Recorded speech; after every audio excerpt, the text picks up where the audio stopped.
서랍에서 발견한 한 장의 서류가 제 인생을 완전히 바꿔놓았습니다. 제 이름은 박정화 72입니다. 저는 그저 딸을 믿었던 평범한 엄마였습니다. 어느 날 딸에게 전화가 왔습니다. 엄마 건강검진 받으러 우리 집에서 며칠만 지내면 어때요? 그 말이 함정일 줄은 몰랐습니다. 딸 집은 신도시 아파트 단지 안쪽에 있었습니다. 깨끗하고 넓었지만 처음부터 뭔가 불편했습니다. 사위가 현관에서 제 가방을 받아들며 웃었습니다. 어머님 편하게 계세요. 민지가 방 정리 다 해뒀어요. 고맙네. 짐이 많지 않아서 금방 풀 거야. 아니에요. 제가 도와드릴게요. 사위는 제 짐을 들고 안방 옆 작은 방으로 갔습니다. 방문을 열자 침대와 서랍장, 작은 책상이 보였습니다. 딸이 거실에서 물을 따라왔습니다. 엄마 여기 쓰세요? 화장실은 바로 옆이고요. 응, 좋다. 너무 신경 쓰지 마. 엄마 건강검진 예약은 모레로 잡았어요? 병원 가까워서 편할 거예요? 딸의 목소리는 밝았지만 어딘가 급했습니다. 사위가 옆에서 고개를 끄덕이며 거들었습니다. 어머님 요즘 혈압이랑 당뇨 검사 중요하거든요. 저희가 다 알아봤으니까 편하게만 계세요. 그래, 알았어. 저는 짐을 풀고 거실로 나왔습니다. 손주 준혁이가 학원에서 돌아와 저를 보고 환하게 웃었습니다. 아이는 제 손을 잡고 소파로 끌고 갔습니다. 딸이 부엌에서 저녁을 준비하고 사위는 거실 한쪽에서 노트북을 켰습니다. 평범한 저녁 풍경이었습니다. 그날 밤 휴대폰을 보다가 이상한 점을 발견했습니다. 핸드폰 주소록에 있던 친구 번호가 사라져 있었습니다. 며칠 전까지 분명히 있던 연락처 10개가 통째로 없었습니다. 저는 기억을 더듬었습니다. 아침에 도윤이가가 어머님, 스마트폰 업데이트 좀 도와드릴게요라며 제 휴대폰을 잠깐 가져갔던 게 떠올랐습니다. 저는 거실로 나가 사위에게 물었습니다. 도윤아, 아침에 내 휴대폰으로 다른 거 뭐 했어? 사위는 고개를 들었습니다. 표정은 평온했습니다. 아니요, 어머님. 왜요? 연락처가 좀 사라졌네. 아, 그거 요즘 스마트폰이 업데이트 되면서 그럴 수 있어요. 제가 한번 볼까요? 사위는 제 휴대폰을 받아들고 화면을 몇 번 눌렀습니다.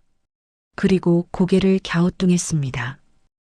백업이 안 되어 있었나 보네요. 어머님, 요즘 연락처 자주 쓰세요? 가끔 친구들이랑 통화하는데 그럼 다시 저장하시면 돼요. 제가 도와드릴게요. 사위는 화면을 한 번 더 넘기더니 고개를 끄덕였습니다. 아, 그리고 어머님. 여기 인증서가 저장돼 있으면 위험해요. 요즘 금융사기 많거든요. 제가 안전하게 정리해드릴게요.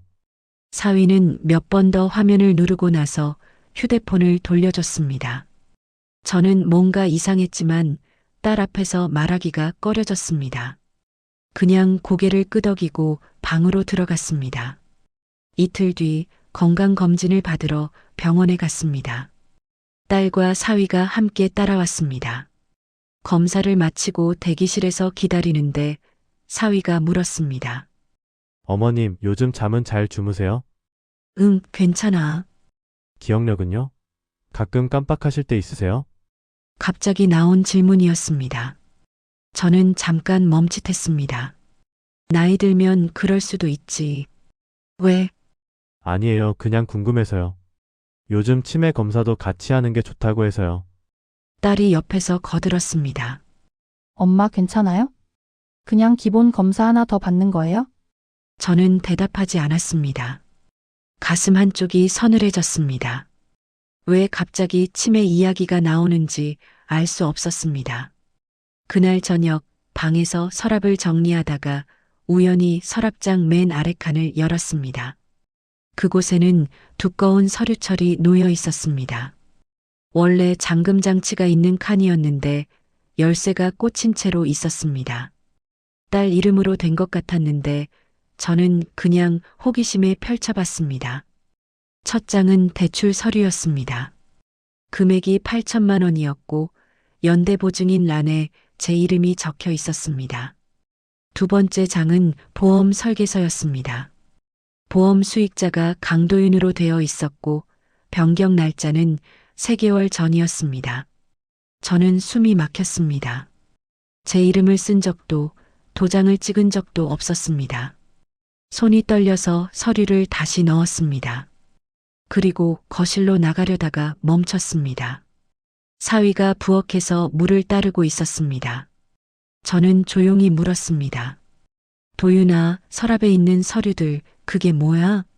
사위는 잠깐 동작을 멈췄습니다. 그리고 천천히 돌아섰습니다. 어머님, 서랍을 여셨어요? 응. 그냥 정리하다가. 아, 그건 민지 명의 서류예요. 어머님 걱정하실 거 없어요. 근데 거기 내 이름이 있던데. 사위의 표정이 살짝 굳었습니다. 그리고 다시 부드럽게 웃었습니다. 아, 그거요. 대출 받을 때 가족 정보를 같이 넣는 게 있어요. 요즘 은행에서 그렇게 요구하거든요. 어머님이 직접 뭐 하실 건 없어요. 그래도 내 이름인데. 어머님, 요즘 기억이 가끔 헷갈리시죠? 예전에 민지가 말씀드렸을 거예요. 그때 괜찮다고 하셨잖아요. 저는 아무 말도 할 수 없었습니다. 예전에 그런 이야기를 들은 적이 없었습니다. 하지만 사위는 확신에 찬 목소리로 말했습니다. 괜찮아요, 어머님. 저희가 다 알아서 할게요. 저는 방으로 돌아왔습니다. 가슴이 두근거렸습니다. 서류철을 다시 꺼내고 싶었지만 사위가 눈치챌까봐 참았습니다. 그날 밤 잠이 오지 않았습니다. 다음 날 아침 딸과 둘이 있을 때 조심스럽게 물었습니다. 민지야, 서랍에 있는 서류 말인데. 딸은 설거지를 하다 말고 돌아봤습니다. 무슨 서류요? 대출 서류. 거기 내 이름 있더라. 딸의 얼굴이 잠깐 굳었습니다. 그리고 한숨을 쉬었습니다. 엄마, 그건 도윤 오빠가 설명했을 텐데요. 그냥 형식적인 거예요? 근데 나는 그런 거 동의한 적 없어. 엄마, 예전에 전화로 말씀드렸잖아요. 엄마가 괜찮다고 하셔서 진행한 거예요? 저는 기억이 나지 않았습니다. 딸이 다가와 제 어깨를 가볍게 두드렸습니다. 엄마, 요즘 많이 피곤하시죠? 검진 결과 나오면 의사 선생님이랑 상담해봐요. 딸의 목소리는 부드러웠지만 눈빛은 차가웠습니다. 저는 더 이상 묻지 못했습니다. 그날부터 저는 조용히 관찰하기 시작했습니다. 사위가 외출할 때마다 시간을 확인했습니다. 새벽 2시, 3시에 현관문이 열리는 소리가 들렸습니다. 아침이 되면 사위는 아무렇지 않게 출근 준비를 했습니다. 저는 아무 말도 하지 않았습니다. 며칠 뒤 친구 경숙이에게 전화를 걸려고 했습니다. 하지만 번호가 저장되어 있지 않았습니다. 저는 오래된 수첩을 꺼내 번호를 찾아 직접 눌렀습니다. 여보세요? 경수가 나야. 정화야? 오랜만이다. 요즘 어떻게 지내? 응, 딸 집에 잠깐 있어. 그래? 좋겠다. 나도 애들한테 가고 싶은데. 저는 말을 꺼내려다 멈췄습니다. 경숙이에게 뭐라고 해야 할지 알 수 없었습니다. 그냥 짧게 안부만 묻고 전화를 끊었습니다. 저녁 식사 자리에서 사위가 물었습니다. 어머님, 오늘 경숙 이모님이랑 통화하셨어요? 저는 숟가락을 든 채로 굳었습니다. 제가 경숙이 이름을 말한 적이 없었습니다. 어떻게 알았어? 아, 아까 거실 지나가다 들렸어요. 요즘 자주 연락하세요? 가끔. 사위는 고개를 끄덕이며 밥을 먹었습니다. 하지만 눈빛이 날카로웠습니다. 저는 더 이상 말하지 않았습니다. 그날 밤 저는 작은 달력과 수첩을 꺼냈습니다. 그리고 오늘 있었던 일을 적기 시작했습니다. 5월 12일 서류철 확인. 대출 8천만 원, 보험 수익자 강도윤. 사위 새벽 외출. 글씨가 삐뚤빼뚤했지만 저는 계속 썼습니다. 날짜와 시간, 사위의 말과 딸의 반응까지 모두 적었습니다. 이게 무슨 의미가 있을지는 몰랐지만 저는 기록해야 한다고 생각했습니다. 다음 날 사위가 출근하고 딸이 장을 보러 나간 사이 저는 다시 서랍을 열었습니다. 서류철이 사라져 있었습니다. 대신 빈 파일만 남아 있었습니다. 사위가 옮긴 게 분명했습니다. 저는 서랍을 닫고 거실로 나왔습니다. 며칠 뒤 저는 주민센터 전화번호를 수첩에서 찾아 조용히 전화를 걸었습니다. 상담 예약을 잡고 싶었습니다. 하지만 통화 중에 사위가 방문을 열고 들어왔습니다. 어머님 누구랑 통화하세요? 저는 깜짝 놀라 전화를 끊었습니다. 아무도 아니야. 주민센터에 전화하셨어요? 무슨 일 있으세요? 아니, 그냥 물어볼 게 있어서. 사위는 잠시 저를 바라보다가 고개를 끄덕였습니다. 필요한 거 있으면 저한테 말씀하세요. 제가 다 알아볼게요. 사위가 나간 뒤 저는 가슴이 답답했습니다. 제가 뭘 하든 사위가 알고 있는 것 같았습니다. 그날 저녁 딸과 사위가 거실에서 이야기하는 소리가 들렸습니다.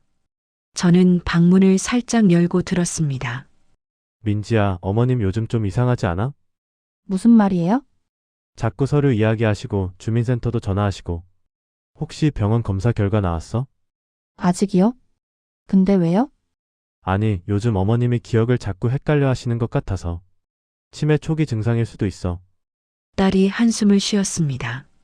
그럴 리가요? 엄마가 그렇게 심하진 않아요? 근데 민지야, 우리 조심해야 해. 만약 어머님이 밖에 나가서 이상한 말 하시면 어떡해? 그건 아닐 거예요? 아니야. 요즘 노인분들이 가족 문제를 밖에 이야기하면 오해받을 수 있어. 우리 집안일이 복잡해질 수 있다고. 사위가 한숨을 쉬었습니다. 그리고 민지야, 어머님이 어제도 은행 이체했다고 말씀하셨잖아. 근데 오늘 또 안 했다고 하시더라. 같은 말을 반복하시는 게 벌써 며칠째야. 그래요? 응. 나도 걱정돼서 그러는 거야. 어머님 건강이 안 좋아지시는 것 같아. 딸은 대답하지 않았습니다. 저는 조용히 방문을 닫았습니다. 가슴이 철렁했습니다. 다음 날 딸이 저를 소파에 앉혔습니다. 표정이 단단했습니다. 엄마, 우리 진지하게 이야기 좀 해요? 뭔데? 엄마, 요즘 도윤 오빠한테 자꾸 이상한 질문 하시죠? 서류 이야기랑 연락처 이야기. 그게 이상한 게 아니잖아. 내 이름이 들어간 서류인데. 딸이 목소리를 높였습니다. 엄마, 그건 우리가 이미 설명했잖아요? 엄마가 자꾸 똑같은 질문 하시니까 도윤 오빠가 힘들어해요. 나는 그런 설명 들은 적 없어. 들으셨어요? 엄마가 잊으신 거예요? 딸의 눈에 눈물이 고였습니다. 엄마 때문에 우리 집이 망가지고 있어요? 도윤 오빠가 얼마나 스트레스 받는지 아세요? 엄마가 자꾸 의심하시니까 오빠가 밤에 잠도 못 자요? 저는 아무 말도 할 수 없었습니다. 딸이 울면서 말을 이었습니다. 엄마, 제발 병원 한번 가봐요. 정신과 상담이라도 받아보세요. 나는 정상이야. 엄마가 정상이면 왜 자꾸 이런 말해요? 우리 가족이 엄마를 속인다고 생각하세요? 저는 고개를 숙였습니다. 딸은 더 이상 말하지 않고 방으로 들어갔습니다. 저는 거실에 혼자 남았습니다. 그날 밤 휴대폰에 문자가 왔습니다. 은행에서 온 알림이었습니다. 고객님의 계좌에서 500만 원이 이체되었습니다. 저는 화면을 몇 번이나 다시 봤습니다. 제 생활비 통장이었습니다. 제가 이체한 적이 없었습니다. 손이 떨렸습니다. 저는 수첩을 꺼내 이 내용을 적었습니다. 5월 18일 은행 문자 500만 원 이체 내가 한 적 없음. 그리고 다시 한번 보험 변경 문자도 확인했습니다. 3개월 전 날짜로 수익자가 변경되었다는 내용이었습니다. 저는 수첩에 이것도 적었습니다. 방문이 열렸습니다. 사위였습니다. 어머님 아직 안 주무세요? 응, 혹시 문자 받으셨어요? 무슨 문자? 은행에서 온 문자요. 요즘 스팸 문자 많으니까 조심하세요. 사위는 웃으며 말했지만 눈빛은 차가웠습니다. 저는 휴대폰을 꼭 쥐었습니다.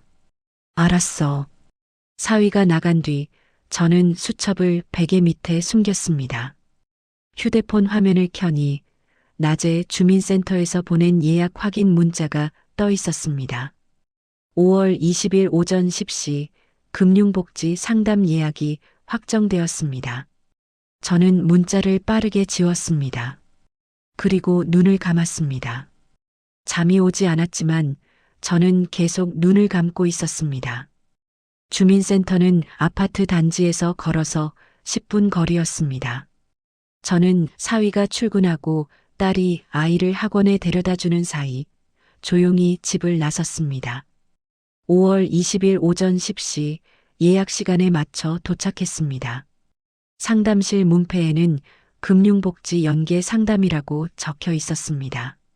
노크를 하자 안에서 젊은 여성이 나왔습니다. 박정아 어르신이시죠? 들어오세요. 네, 저는 한세라라고 합니다. 편하게 앉으세요. 한세라는 30대 초반으로 보였습니다. 목소리가 차분했고 눈빛이 따뜻했습니다. 저는 의자에 앉으며 가방에서 수첩을 꺼냈습니다. 어떤 일로 오셨어요? 저는 잠시 망설이다가 입을 열었습니다. 제 이름으로 된 서류가 있는데 제가 동의한 적이 없어요. 어떤 서류인가요? 대출이랑 보험이요. 사위가 제 명의를 쓴 것 같아요. 한세라는 고개를 끄덕이며 메모를 시작했습니다. 구체적으로 언제 어떤 내용을 보셨는지 말씀해 주시겠어요? 저는 수첩을 펼쳤습니다. 날짜와 내용이 빼곡하게 적혀 있었습니다. 5월 12일에 서류철을 봤어요. 대출 8천만 원, 연대보증인에 제 이름이 있었고요. 보험 수익자는 사위 이름으로 바뀌어 있었어요. 변경 날짜는 3개월 전이었고 한세라는 수첩을 보며 천천히 고개를 끄덕였습니다. 기록을 잘 해두셨네요. 이게 중요해요. 그런데 딸이 제 말을 안 믿어요. 사위가 제가 치매라고 하거든요. 어르신 일단 확인할 게 있어요. 은행이랑 보험사에 직접 가서 계약 내역을 확인해야 해요. 본인 서명이 맞는지 언제 계약했는지 다 나와요. 혼자 가도 돼요? 제가 동행해 드릴 수 있어요. 그리고 이 기록들 계속 써두세요. 나중에 필요하면 증거가 될 수 있어요. 한세라는 종이 한 장을 건넸습니다.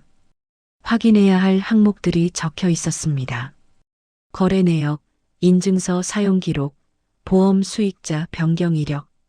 저는 종이를 접어 가방에 넣었습니다. 언제 같이 가실 수 있어요? 내일 오후 2시 괜찮으세요? 네, 괜찮아요.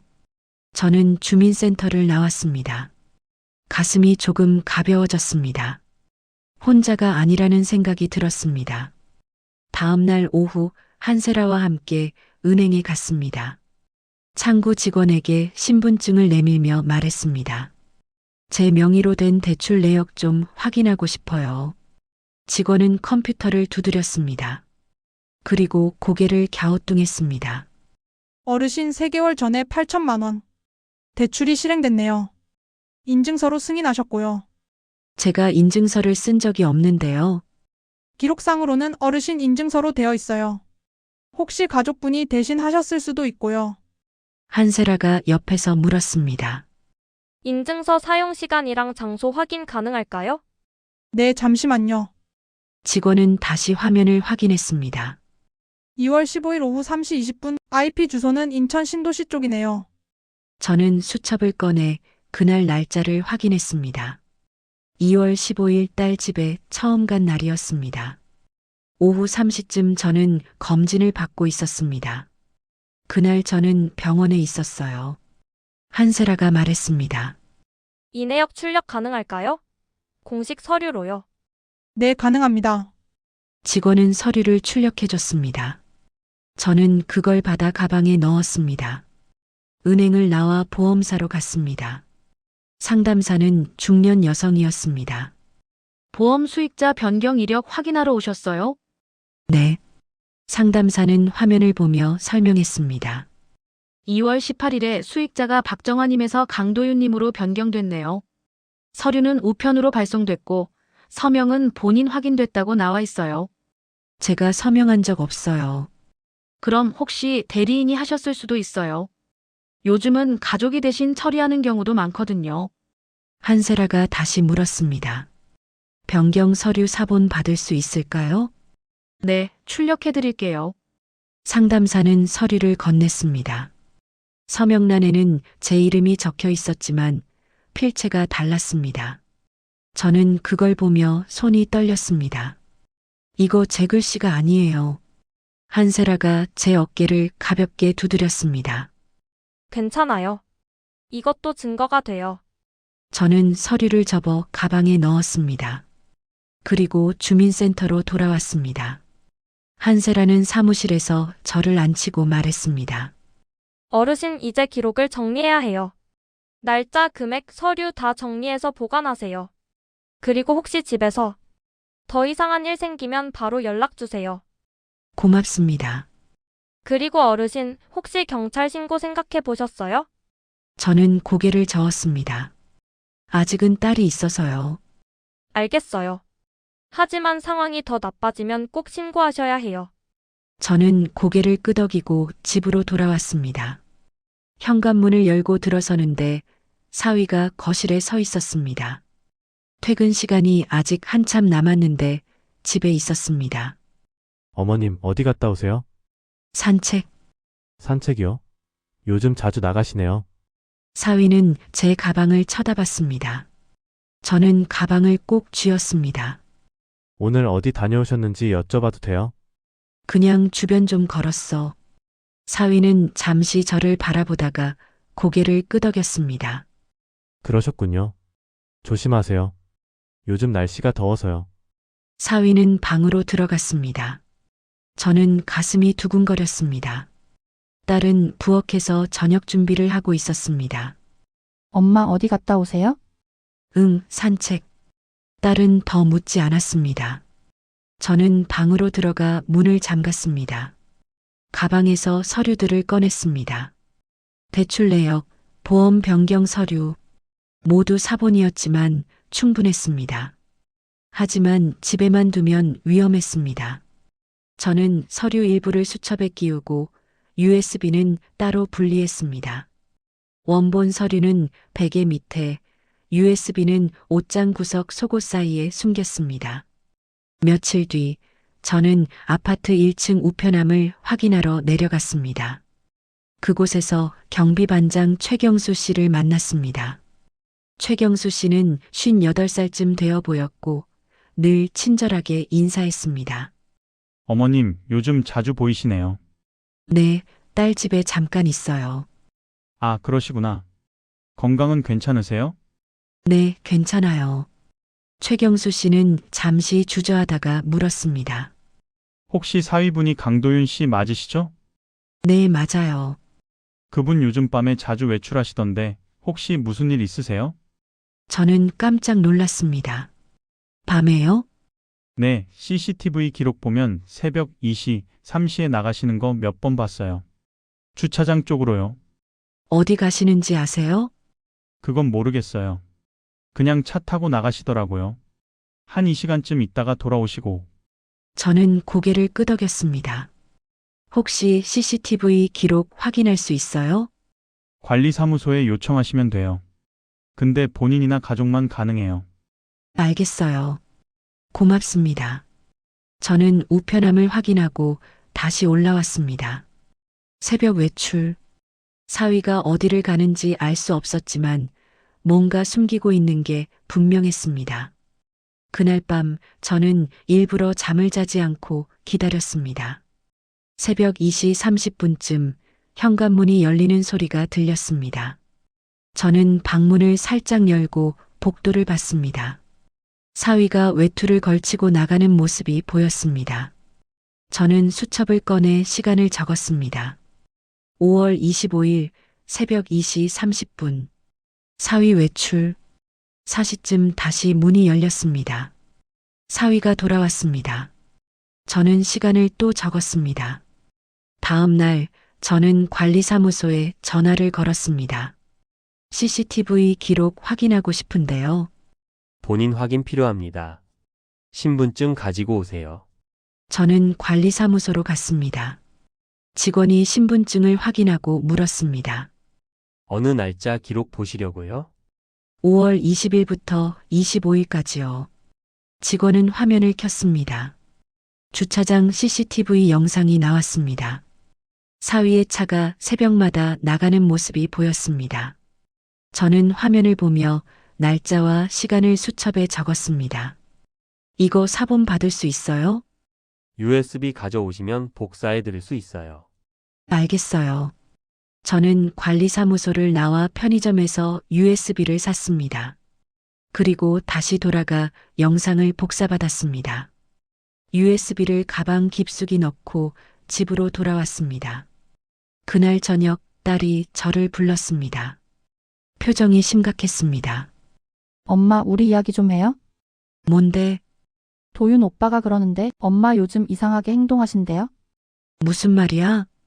은행이랑 보험사 갔다 오셨잖아요? 왜 그러세요? 저는 잠깐 멈칫했습니다. 사위가 어떻게 알았는지 궁금했습니다. 4명이 확인하러 갔어. 엄마, 그건 우리가 이미 설명했잖아요? 왜 자꾸 의심하세요? 민지야, 나는 서명한 적 없어. 보험 서류 필체도 내 글씨가 아니었어. 딸이 한숨을 쉬었습니다. 엄마, 그건 엄마가 잊으신 거예요? 병원 가봐요? 제발. 나는 멀쩡해. 딸의 목소리가 높아졌습니다. 엄마, 도윤 오빠가 얼마나 힘들어하는지 아세요? 엄마 때문에 오빠가 밤에 잠도 못 자요? 저는 딸을 똑바로 봤습니다. 사위가 새벽에 어디 가는지 알아? 딸이 당황한 표정을 지었습니다. 무슨 소리예요? 새벽 2시, 3시에 나가. 몇 시간 있다가 돌아와. 그건 회사 일 때문이겠죠? 새벽에 무슨 회사 일이야? 딸이 입술을 깨물었습니다. 엄마, 이제 그만하세요? 엄마가 이러시면 우리 가족이 다 망가져요? 딸의 목소리가 떨렸습니다. 눈가가 붉어져 있었습니다. 엄마가 왜 도윤 오빠를 못 믿어요? 오빠가 우리한테 얼마나 잘해줬는데? 엄마가 계속 이러시면 나는 어떻게 해요? 딸은 고개를 돌렸습니다. 울먹이는 목소리로 말했습니다. 엄마, 병원만 가봐요? 제발. 그럼 다 해결돼요? 딸은 방으로 들어가 버렸습니다. 저는 거실에 혼자 남았습니다. 그날 밤 저는 한세라에게 문자를 보냈습니다. 상황이 안 좋아요. 도움 필요해요. 한세라에게서 답장이 왔습니다. 내일 오전에 만나요. 주민센터로 오세요. 다음 날 저는 다시 주민센터로 갔습니다. 한세라는 제 얼굴을 보자마자 물었습니다. 무슨 일 있으셨어요? 저는 지난 며칠간 있었던 일을 설명했습니다. CCTV 기록, 딸과의 다툼, 사위의 감시. 한세라는 고개를 끄덕이며 들었습니다. 어르신, 이제 경찰 신고 준비를 해야 할 것 같아요. 근데 딸이 어르신, 상황이 더 나빠지기 전에 해야 해요. 그리고 증거를 더 확보하세요. 녹음이 가능하면 녹음도 하시고요. 녹음이요? 네, 사위분이 직접 말하는 걸 녹음하면 증거가 돼요. 저는 고개를 끄덕였습니다.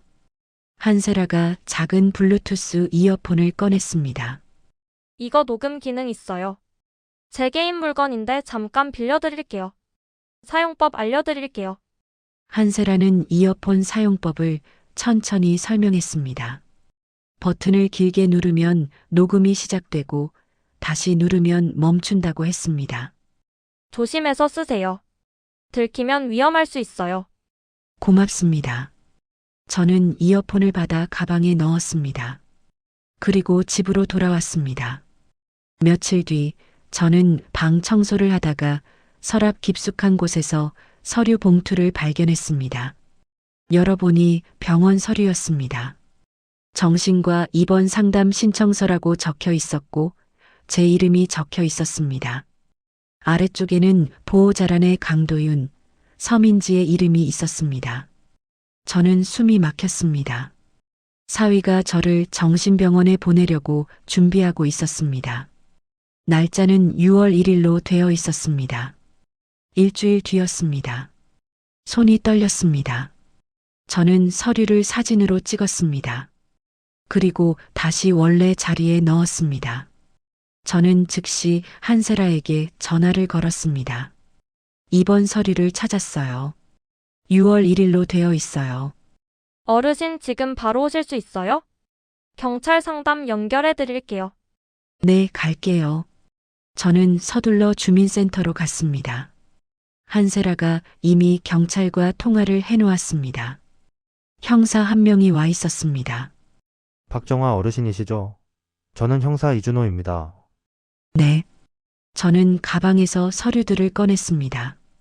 대출 내역, 보험 서류, CCTV 기록, 입원 서류 사진, 그리고 수첩을 펼쳤습니다. 형사는 천천히 서류들을 확인했습니다. 기록을 정말 잘 해두셨네요. 이게 증거가 될까요? 네, 충분합니다. 일단명의 도용이랑 문서, 위조 혐의가 보이고요. 강제 입원 시도도 문제가 될 수 있어요. 형사가 수첩을 보며 말했습니다. 어르신 혹시 사위분이 직접 말하는 걸 녹음할 수 있으세요? 그러면 증거가 더 확실해져요. 녹음이요? 네, 예를 들어 대출이나 보험 이야기를 꺼내서 사위분이 인정하는 말을 하게 만드는 거예요. 저는 한세라를 봤습니다.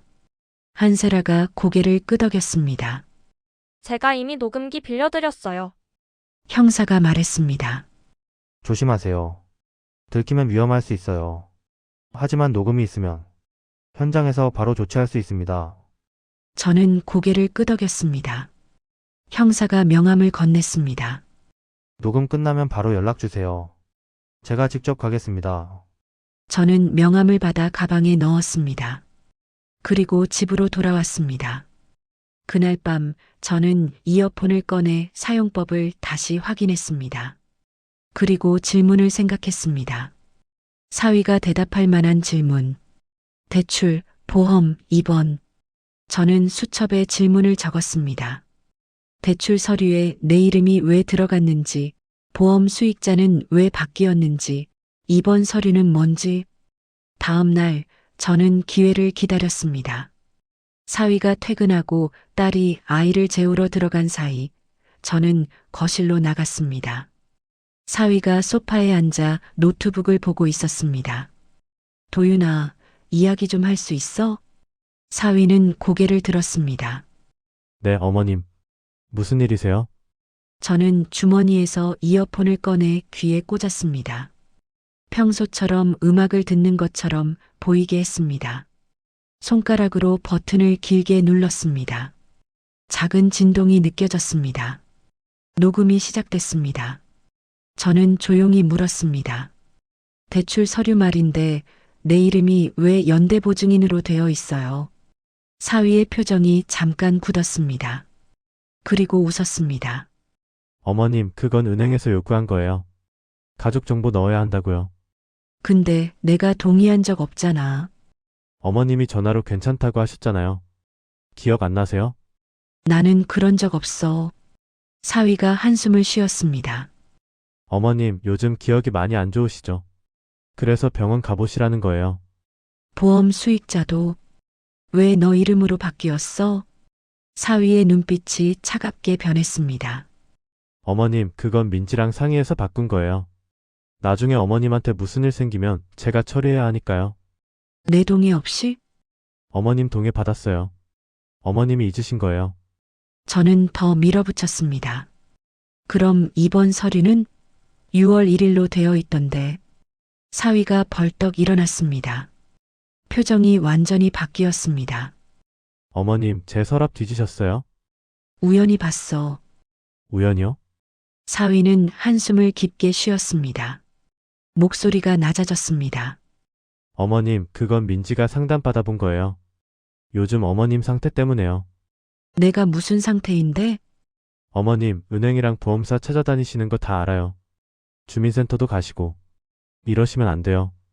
왜 안 돼? 사위의 표정이 굳었습니다. 어머님이 밖에서 이상한 말 하시면 우리 가족한테 문제가 생겨요. 오해받을 수 있다고요. 무슨 오해? 사위가 소파 가장자리에 앉았습니다. 목소리가 더 낮아졌습니다. 어머님, 솔직히 말씀드릴게요. 대출이랑 보험 일은 제가 처리한 게 맞아요. 근데 그게 뭐가 문제예요? 어차피 우리 가족 일인데. 내 이름을 쓴 게 문제지. 어머님 이름 쓴 건 어머님도 우리 가족이니까요. 보증 같은 거 가족끼리 하는 거 흔한 일이에요. 나는 동의 안 했어. 사위가 웃었습니다. 차가운 웃음이었습니다. 어머님이 기억 못 하시는 거예요. 요즘 깜빡깜빡 하시잖아요. 나는 멀쩡해. 멀쩡하시면 왜 자꾸 똑같은 질문 하세요? 병원 가봐야 한다니까요. 안 가. 사위의 목소리가 갑자기 날카로워졌습니다. 어머님, 안 가시면 저희가 모실 수밖에 없어요. 이번 서류는 그래서 준비한 거예요. 강제로 필요하면 그렇게 해야죠. 사위가 일어섰습니다. 저를 내려다보며 말했습니다. 어머님 명의로 이미 보증 다 썼어요. 보험도 제 이름으로 바꿨고요. 어머님이 이제 와서 뭐라고 하셔도 소용없어요. 그리고 어머님이 밖에서 이상한 소리 하시면 누가 치매 노인 말을 믿겠어요? 저는 숨이 막혔습니다. 사위가 팔짱을 끼고 말했습니다. 입원하시면 조용해질 거예요. 거기 가시면 아무도 어머님 말 안 들어요. 그냥 조용히 계시는 게 서로 편해요. 사위가 제 어깨를 잡았습니다. 힘이 세었습니다. 어머님 조용히 계세요. 그냥 아무 말 하지 마시고 우리 말만 들으세요. 그럼 모두 편해요. 저는 뒤로 물러났습니다. 사위가 제 가방을 낚아챘습니다. 요즘 뭘 들고 다니시는지 확인 좀 할게요. 사위는 가방을 뒤지기 시작했습니다. 서류 사본, USB, 수첩이 쏟아져 나왔습니다. 사위의 얼굴이 일그러졌습니다. 이게 뭐예요? 어머님 증거 모으신 거예요? 내 거야. 사위가 수첩을 집어들었습니다. 그리고 찍기 시작했습니다. 저는 비명을 질렀습니다. 하지마. 사위가 저를 밀쳤습니다. 저는 바닥에 넘어졌습니다. 딸이 방에서 뛰어나왔습니다. 무슨 일이에요? 사위가 소리쳤습니다. 당신 엄마가 우리 뒤를 캤어. 은행 서류, CCTV 다 모아놨어.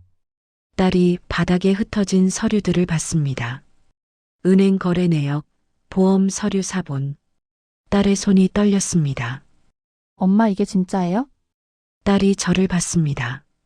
눈빛이 혼란스러웠습니다. 뭔가 믿고 싶지 않은 표정이었습니다. 저는 바닥에서 일어나 현관으로 뛰었습니다. 신발도 신지 못하고 문을 열고 나갔습니다. 사위가 뒤쫓아왔습니다. 어머님, 어디 가세요? 저는 복도를 따라 엘리베이터로 뛰었습니다. 다리가 후들거렸지만 멈출 수 없었습니다.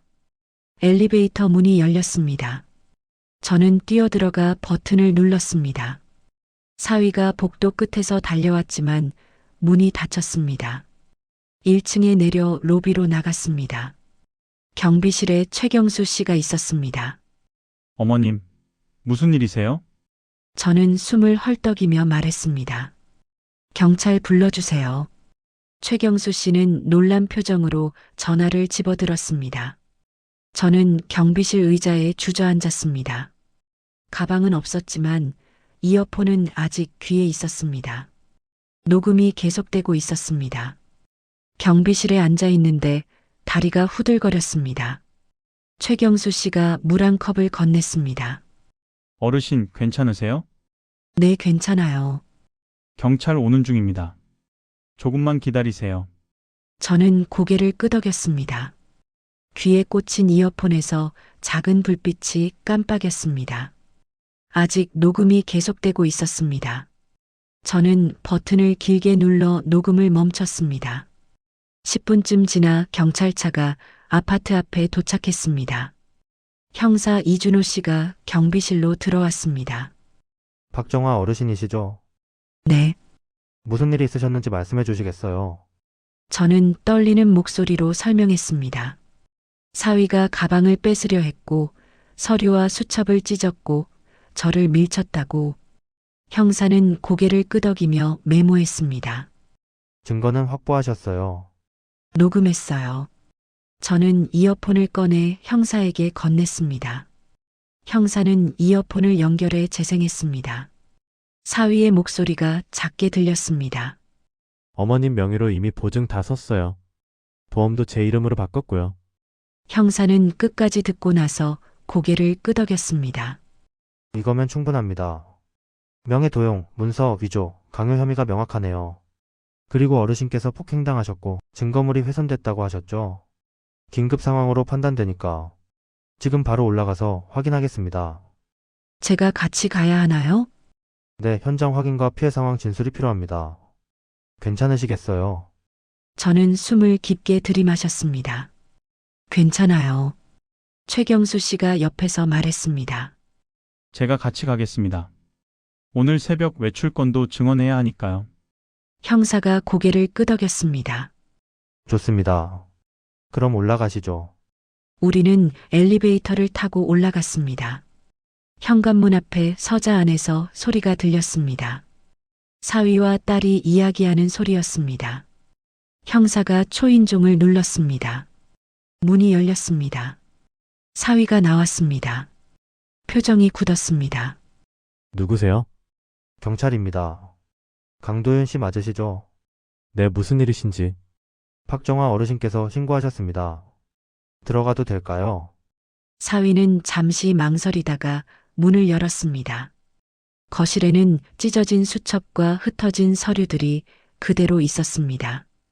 딸이 소파에 앉아 있다가 저를 봤습니다. 엄마? 형사가 거실을 둘러봤습니다. 여기 있는 서류들 누가 찢으신 건가요? 사위가 대답했습니다. 그건 제가 했습니다. 왜 찢으셨어요? 어머님이 이상한 행동을 하셔서요. 증거랍시고 서류를 모아놓고 계셨어요. 형사가 바닥에 떨어진 서류 한 장을 집어들었습니다. 은행 거래 내역이었습니다. 이게 이상한 행동인가요? 본인 명예 확인하는 겨. 사위가 입술을 깨물었습니다. 어머님은 치매 초기 증상이 있으세요. 병원 진료도 받아야 하는 상황이고요. 그럼 강도현 씨 박정아 어르신 명의로 대출 받으신 적 있으신가요? 사위가 잠시 멈칫했습니다. 그건 가족끼리 처리한 일입니다. 어르신 동의는 받으셨어요. 동의 받았습니다. 보험 수익자도 강도현 씨 명의로 변경하셨죠? 그것도 어머님이 동의하셨어요. 형사가 고개를 끄덕였습니다. 그렇게 말씀하시는군요. 그럼 이걸 들어보시죠. 형사가 녹음 파일을 재생하자 딸이 소파에서 벌떡 일어났습니다. 이게 뭐예요? 녹음 파일은 계속 재생됐습니다. 입원하시면 조용해질 거예요. 거기 가시면 아무도 어머님 말 안 들어요. 딸의 얼굴이 하얗게 변했습니다. 손이 떨리기 시작했습니다. 며칠 전 제가 바닥에 넘어졌던 모습이 제게 정신과 가봐요라고 소리쳤던 순간이 딸의 머릿속을 스쳐 지나가는 것 같았습니다. 녹음이 끝나자 거실이 얼어붙었습니다. 형사가 사위를 봤습니다. 강도현 씨 본인 목소리 맞죠? 사위가 뒤로 물러섰습니다. 침묵이 흘렀습니다. 사위의 입술이 파르르 떨렸습니다. 저건 맥락이 있어요. 앞뒤 자르면 형사가 말을 끊었습니다. 박정아 어르신 명의로 대출을 실행하고 보험 수익자를 무단으로 변경한 정황이 있습니다. 그리고 강제 입원을 시도하려 했고요. 명예 도용, 문서 위조, 강요 혐의로 조사받으셔야겠습니다. 사위가 갑자기 소리를 높였습니다. 잠깐만요. 이건 오해예요. 가족끼리 한 일인데 뭐가 문제예요? 가족이라고 해도 본인 동의 없이 명의를 쓸 수 없습니다. 어머님이 동의하셨어요. 그럼 서명 확인해 보시죠. 형사가 바닥에서 보험 서류 사본을 집어들었습니다. 서명란을 사위에게 보여줬습니다. 이게 어르신 필체랑 다른데요. 사위가 말을 잃었습니다. 딸이 사위를 돌아봤습니다. 오빠 이게 진짜예요? 엄마 명의로 대출 받은 거 진짜예요? 사위가 딸을 봤습니다. 민지야, 이건 우리 집 사정이야. 대출 안 받으면 우리 집이 망하는 거였어. 그래도 엄마 명의를 몰래 쓰면 어떡해요? 너도 알잖아. 우리 빚이 얼마나 많은지. 딸이 뒤로 물러섰습니다. 나는 몰랐어요? 엄마 명의까지 쓸 줄은? 사위가 다급하게 말했습니다. 민지야, 어머님이 계속 밖에서 이상한 소리 하시면 우리 다 끝나. 이번만 시키면 조용해질 거야. 딸이 고개를 저었습니다. 눈물이 흘러내렸습니다. 오빠 그건 아니잖아요? 엄마를 그렇게 하면 안 되죠? 형사가 사위에게 말했습니다. 강도윤 씨 지금 하시는 말씀이 협박으로 들리는데요. 계속 그러시면 추가 혐의가 붙습니다. 사위가 벽에 기대섰습니다. 표정이 무너졌습니다. 이건 가족 문제예요. 경찰이 개입할 일이 아니에요. 범죄 혐의가 있으면 가족이라도 조사합니다. 동행하시죠. 형사가 수갑을 꺼냈습니다. 사위가 손을 뒤로 뺐습니다. 잠깐만요. 제가 설명할 수 있어요. 서에서 설명하시면 됩니다. 수갑이 채워졌습니다. 딸이 그 모습을 보고 주저앉았습니다. 이게 무슨 일이에요, 이게? 최경수 씨가 형사에게 말했습니다. 저는 CCTV 기록 관련해서 증언할 게 있습니다. 강도윤 씨가 새벽마다 외출한 기록이 있어요. 5월 20일부터 25일까지 매일 새벽 2시에서 4시 사이예요. 형사가 고개를 끄덕였습니다. 관리사무소에서 기록 확보 부탁드립니다. 중요한 증거가 될 겁니다. 알겠습니다. 형사가 사위를 데리고 나갔습니다. 거실에는 저와 딸만 남았습니다. 딸이 바닥에 주저앉아 울고 있었습니다. 저는 천천히 딸 옆에 앉았습니다. 민지야. 딸이 고개를 들었습니다. 눈이 빨갛게 부어 있었습니다. 엄마 미안해요. 나는 정말 몰랐어요? 알아? 오빠가 그렇게까지 할 줄은 엄마 말을 믿어야 했는데. 나는 왜? 딸이 얼굴을 감쌌습니다. 어깨가 떨렸습니다. 엄마를 의심했어요? 치매라고 생각했어요? 병원 가라고 했어요? 미안해요, 엄마. 저는 딸의 등을 가볍게 두드렸습니다. 너도 힘들었을 거야. 엄마는 화 안 나요? 화는 나지. 근데 내가 나쁜 애는 아니잖아. 딸이 제 손을 잡았습니다. 엄마 용서해 주세요. 나는 정말 민지야. 저는 딸의 손을 꼭 쥐었습니다. 앞으로 내가 어떻게 하느냐가 중요해. 지금 당장 용서할 수는 없어. 하지만 너랑 준혁이는 내 가족이야. 시간이 필요해. 딸이 고개를 끄덕였습니다. 네, 알겠어요? 며칠 뒤 저는 경찰서에서 정식 조사를 받았습니다. 한세라가 동행했고 제가 모아둔 모든 기록을 제출했습니다. 은행 거래 내역, 보험 서류, CCTV 기록, USB, 수첩, 녹음 파일. 형사는 자료를 꼼꼼히 확인했습니다. 어르신 기록을 정말 잘 해두셨네요. 이 정도면 기소하는데 문제 없겠습니다. 사위는 어떻게 됐어요? 구속영장 신청했습니다. 명예도용, 문서, 위조, 사기 강요 혐의가 인정됐어요. 보증 관련 채무도 조사 중이고요. 딸은요? 따님은 공범으로 보기 어렵습니다. 사위가 단독으로 한 것으로 보여요. 다만 따님도 조사는 받으셔야 합니다. 저는 고개를 끄덕였습니다. 보험이랑 대출은요? 보험은 수익자 변경 무효 처리될 겁니다. 대출은 어르신이 연대보증인으로 등록된 게 무효라는 걸 증명하면 책임 없습니다. 변호사 선임하시면 도움받을 수 있어요. 고맙습니다. 저는 경찰서를 나왔습니다. 한세라가 옆에서 걸었습니다. 어르신 정말 대단하세요. 뭐가요? 기록하고 증거 모으고 끝까지 버티신 거요. 쉽지 않으셨을 텐데. 그냥 해야 할 일을 한 거예요. 한세라가 웃었습니다. 어르신 덕분에 저도 많이 배웠어요. 앞으로도 연락하고 지내요. 그럴게요. 2주 뒤 저는 다시 구도심 빌라로 돌아왔습니다. 딸은 아이와 함께 지내고 있었고 가끔 전화로 안부를 물었습니다. 관계는 예전 같지 않았지만 조금씩 회복되고 있었습니다. 어느 날 딸이 준혁이를 데리고 찾아왔습니다. 엄마 안녕하세요? 왔니? 준혁아, 할머니한테 와봐. 준혁이가 저를 안았습니다. 딸이 작은 봉투를 건넸습니다. 이거 엄마 명의로 묶인 대출 정리됐어요? 변호사님이 도와주셔서요? 그래, 네. 보험도 다시 엄마 이름으로 돌아왔고요. 오빠는 실형이 선고됐어요? 구속 상태로 재판받고 있어요? 저는 봉투를 받아들었습니다. 너는 어떻게 지내니? 힘들지만 괜찮아요? 일자리 구하고 있어요? 준혁이랑 둘이서 잘 살아보려고요? 그래, 잘했어. 딸이 눈시울을 붉혔습니다. 엄마 언젠가는 용서해 주실 수 있을까요? 저는 잠시 생각했습니다. 지금은 아니야. 근데 내가 계속 잘하면 그럴 수도 있지. 딸이 고개를 끄덕였습니다. 노력할게요. 엄마, 딸과 준혁이가 돌아간 뒤 저는 창문을 열었습니다. 바람이 시원하게 불어왔습니다. 수첩을 꺼내 마지막 장을 펼쳤습니다. 그리고 한 줄을 적었습니다. 6월 20일. 집으로 돌아왔다. 이제 다시 시작이다.